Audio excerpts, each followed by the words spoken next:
Jagan target చేసి సహజంగా ఇదివరకు చంద్రబాబు గారు అదే అనుకునేవాళ్ళు. జగన్ ప్రభుత్వం నన్ను కావాలని చెప్పి ఇబ్బంది పెడుతుంది.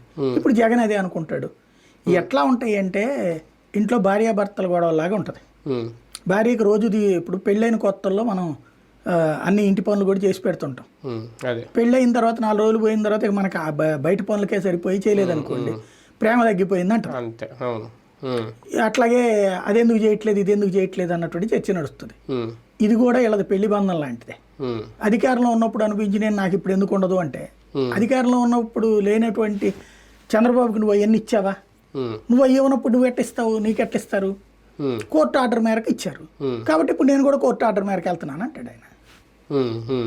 ఏం లేదు, ఇప్పుడు పోలీస్ డిపార్ట్మెంట్కి మళ్ళీ అడుగుతారు. పోలీస్ డిపార్ట్మెంట్ లేదని మేము అన్ని కరెక్ట్గానే ఇస్తున్నాం అంటది. అవునా కాదా, ఆ లిస్ట్ ఇవ్వండి అంటారు. రేపు పొద్దున ఆ లిస్ట్ వీళ్ళు ఇస్తారు.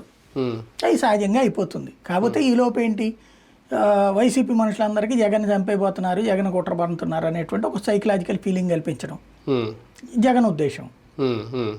సహజంగా అది దాన్ని తిప్పికొట్టాడు. అందుకోసం ఇప్పటికే ఈనాడు ఇవన్నీ రాసేయలేదు, సెక్యూరిటీ ఫుల్గానే ఉందని చెప్పేసి ఆ రోజున సాక్షి కవర్ చేసింది, వాళ్ళు ఈనాడు జ్యోతి కవర్ చేస్తాయి. అంతే సింపుల్ లాజిక్. కానీ రాజకీయ కోణంలో చూస్తే పార్టీ వరకు, వైసీపీ వరకు, వైఎస్ఆర్సీపీ వరకు క్యాడర్లో కూడా ఒక భయం ఏమన్నా మొదలవుద్దా దీనివల్ల? పార్టీ నాయకుడే తనకు థ్రెట్ ఉంది అని కోర్టుకి వెళ్తున్నారంటే ఇంకా మా పరిస్థితి ఏంటి? పాలిటిక్స్లో